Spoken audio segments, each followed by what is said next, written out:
کی جو ہے وہ چاہیے انڈورسمنٹ.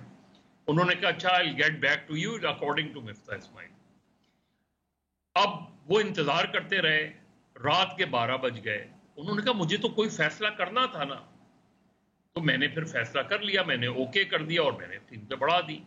جب قیمتیں بڑھا دی تو نواز شریف صاحب کا مجھے فون آیا کہ آپ نے رائے نہیں. انہوں نے کہا جی میں نے تو آپ کو کئی گھنٹے پہلے یہ سارا سمری بھیجی ہوئی تھی. اگر اس مائنڈ کے ساتھ, اس مائنڈ سیٹ کے ساتھ آپ نے 16 مہینے حکومت کی تو وہی ہوا جو 16 مہینے میں ہوا. اس کے بعد آپ نے اس کو ہٹا کے جو ہے ساغدار کو لے آئے. انہوں نے مزید گل کھلا دیے, لیکن ایسے گل کھلائے کہ وہ آج ڈپٹی پرائم منسٹر ہیں. یعنی کوئی ریشنل تو ہوتا ہے کسی چیز کا. تو آپ کس چیز کو, یعنی پالیٹکس کو اتنا ڈیگریڈ کر دیا گیا ہے, سسٹم کو اتنا ڈیگریڈ کر دیا گیا ہے کہ آپ نے مذاق بنا دیا ہے. ڈیموکریسی کا نام لیتے ہیں, غیر آئینی کام کرتے ہیں. اب دوسری طرف مزاحمت شروع کرتے ہی, ابھی مزاحمت شروع نہیں ہوئی کہ سرنڈر کر دیا. یعنی دونوں طرف اس وقت نظر ہی آ رہا ہے کہ دونوں ایک کیو میں لگے ہوئے ہیں کہ کون آگے نکلتا ہے. باری لینے کے لیے, باری لینے کے لیے پتہ نہیں کیا حکومت بنی ہے. کل حکومت ہٹ بھی جائے گی, کوئی دوسری حکومت آ جائے گی. لیکن مجھے ڈیموکریسی کا فیوچر پاکستان میں بڑا بلیک نظر آتا ہے. مجھے پاکستان میں مزاحمت کی سیاست ختم ہوتی نظر آ رہی ہے, تقریباً ختم ہو گئی ہے. ہم نے نرسریز ہی ختم کر دی ہیں مزاحمت کی. تو اس وقت جو چیز چل رہی ہے آپ اس پہ بات کر لیں, کون ڈپٹی پرائم منسٹر, کون پرائم منسٹر, کون اپوزیشن. یہ چھوڑ دیں کہ کوئی آئین کی بات کرتا ہے, کوئی حکمرانی کی بات کرتا ہے. یہاں ججز جو ہے اپنی وضاحت کرتا پھر رہا ہے کہ بھائی میں نہیں ہوں, I am not a American national. لیکن چل رہی ہے, ہر چیز چل رہی ہے اس میں.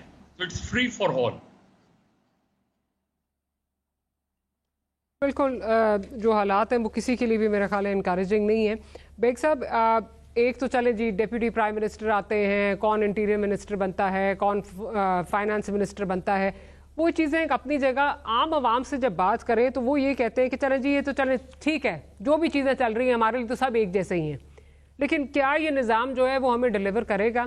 ابھی گزشتہ دنوں میں سن رہی تھی شہباز شریف صاحب کی جو گفتگو تھی جب بزنس کمیونٹی سے وہ ملے, کراچی گئے ہوئے تھے, تو انہوں نے تو اس طرح کی پکچر پینٹ کی کہ جی اب تو سعودی بھی آ رہے ہیں, چائنا کے ساتھ بھی معاملات ٹھیک ہیں, ایران بھی جو ہے وہ ہمارے ساتھ تجارت جو ہے وہ کرنا چاہتا ہے. تو بٹ بہت اچھے کی خبر اور مطلب سب کچھ ٹھیک ہونے جا رہا ہے, اچھے کی نوید جو ہے وہ سنا رہے ہیں. لیکن حالات اگر دیکھیں, گراؤنڈ ریالٹی دیکھیں تو اس سے بالکل برعکس چیزیں نظر آتی ہیں.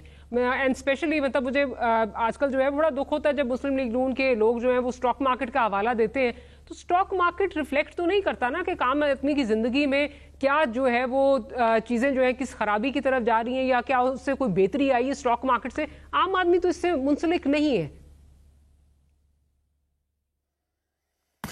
ڈاکٹر صاحبہ میں تو اکانومسٹ نہیں ہوں, لیکن جب میں دیکھتا ہوں کہ اسٹاک مارکیٹ اتنی اوپر جا رہی ہے اور سب اس کی کریڈٹ بھی لے لیتے ہیں, میری سمجھ سے باہر یہ کیا فنامنا ہے. نہ تو کوئی گولڈ کی کانیں نکل آئی ہیں, نہ پیٹرول کے ذخائر نکل آئے ہیں, نہ یہاں کوئی ایسی کوئی ٹریڈنگ ہو رہی ہے کہ ہماری مارکیٹ نیچے آنے کا نام ہی نہیں لے رہی. اور ملک میں سٹینڈ سٹل ہے بزنس کا, نہ فورن انویسٹمنٹ کوئی کر رہا ہے, نہ لوکل انویسٹر جو ہے وہ بھی بیچارہ ڈرا ہوا ہے. ان امپلائمنٹ اتنی زیادہ ہے اور سٹاک مارکیٹ اوپر جاتی ہے.